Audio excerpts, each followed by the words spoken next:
गोपिका जीवनस्मरणं गोविन्द गोविन्द इति श्रीमद्भागवतमहापुराणं पञ्चमस्कन्धः अथ नवमोऽध्यायः।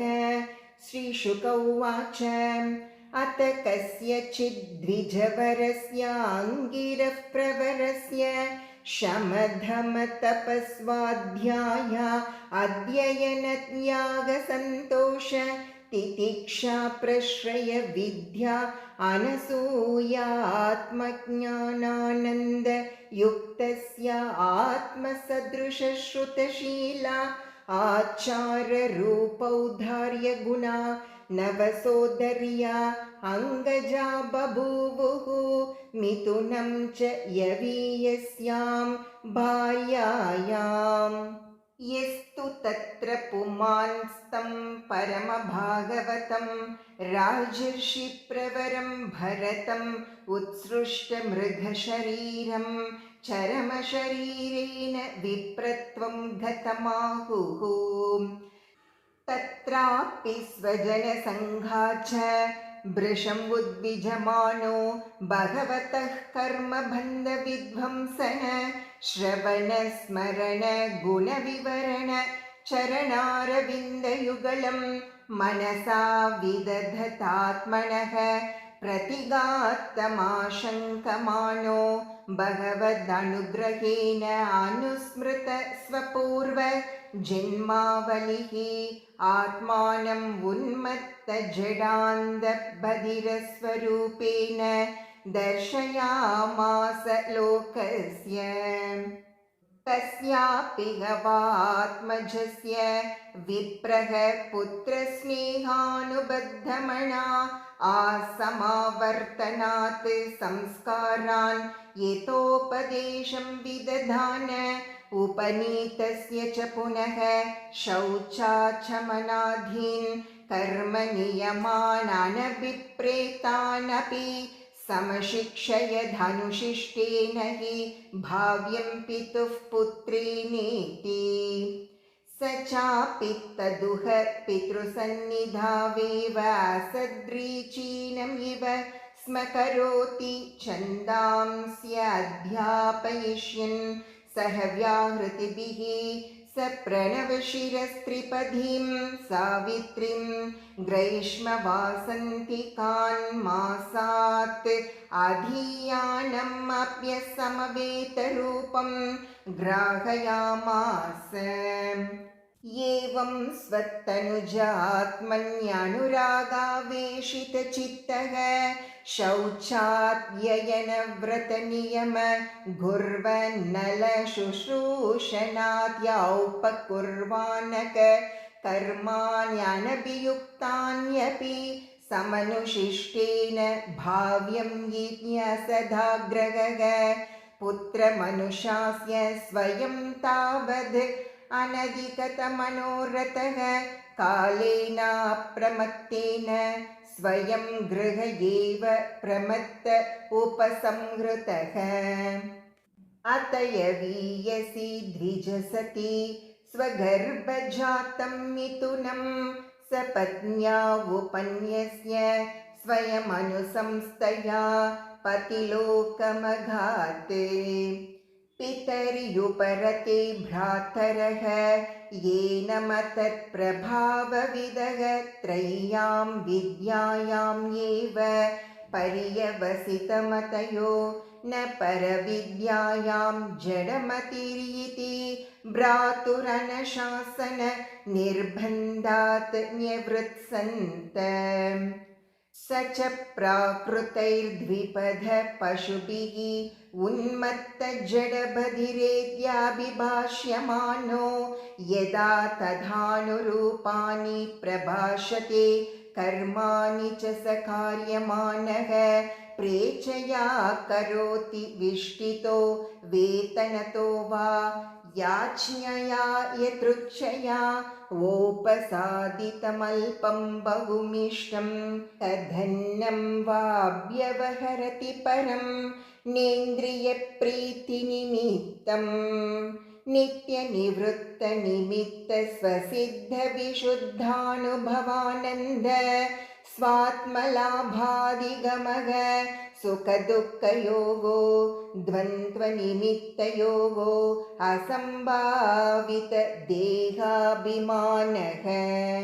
शीतोष्णवातवर्षेषु वृषयिवानावृताङ्गः पीनः संहननाङ्गः स्तण्डिलसंवेशनानुन्मर्दनामज्जनरजसा महामनिरिवानभिव्यक्तब्रह्मवर्चसः कुपटावृतकटिर्वुपवीतेनोर्मशिना उपवीतेन उर्मशिना द्विजाधिर्यिति ब्रह्मबन्धुरिति संज्ञयार्थतज्ञ जनावमतो विचचार यथा तु परताहारं कर्मवेतनतयीहमानः स्वभ्रातृभिरपि केदारकर्मणि निरूपितस्तथापि करोति किन्तु न समं विषमन्यूनमधिकम् इति वेदकनपिन्याक फलीकरणकुल्माष स्थालीपुरीशाधीन्यप्यामृतवद् अप्यवहरति अत कदाचित् कश्चिद् वृषलपतिर्भद्रकाಳ್ये पुरुषपशुमालभतापत्यकामः तस्य दैवमुक्तस्य पशोः पदवीं तदनुचराः परिधावन्तो निशीदसमये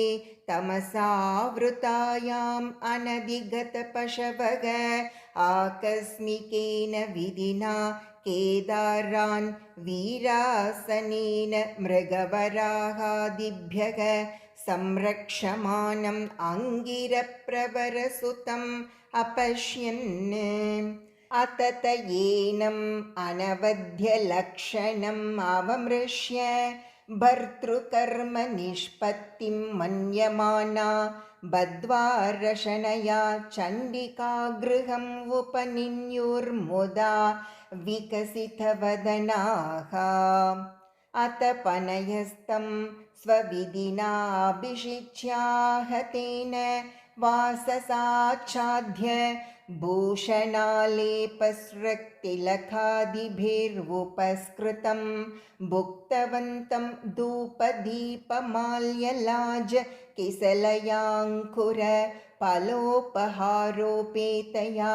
वैशस संस्थया महता गीतस्तुति मृदङ्गपणवघोषेण च पुरुषपशुं भद्रकाळ्याः पुरत उपवेशयामासुः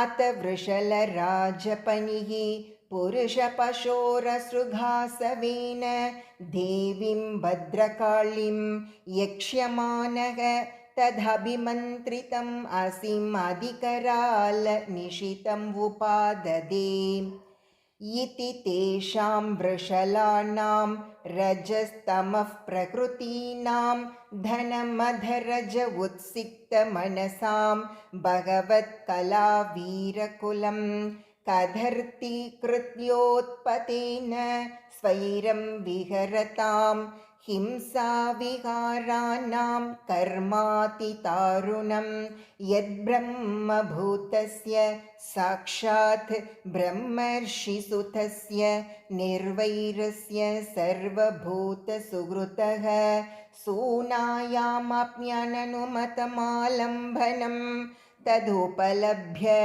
ब्रह्मतेजसातिदुर्विषहेन दन्तयमानेन वपुषा सहसोच्चचाटसैव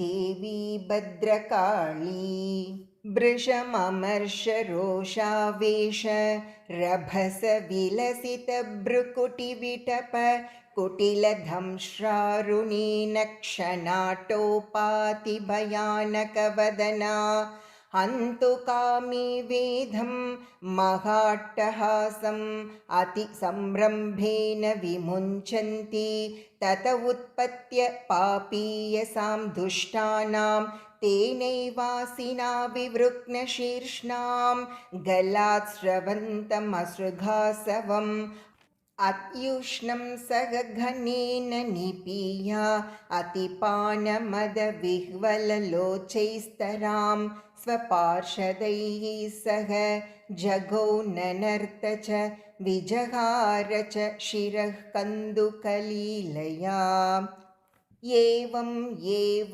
खलु महदभिचारातिक्रमः कार्त्स्येनात्मने फलति न वा एतद्विष्णुदत्त महदद्भुतं यदा सम्भ्रमः स्वशिरश्चेदन आपतिते अपि विमुक्तदेहाध्यात्मभाव सुदृढहृदयग्रन्थीनां सर्वसत्त्वसुहृदात्मनां निर्वैराणां साक्षात् भगवता निमिषारिवरायुधेन अप्रमत्तेन तैस्तैर्भावैः परिरक्ष्यमाणानां तत्पादमूलम् अकुतश्चिद्भयमुपसृतानां भागवतपरमहंसानाम् ॐ इति श्रीमद्भागवते महापुराणे पारमहंस्यां संहितायां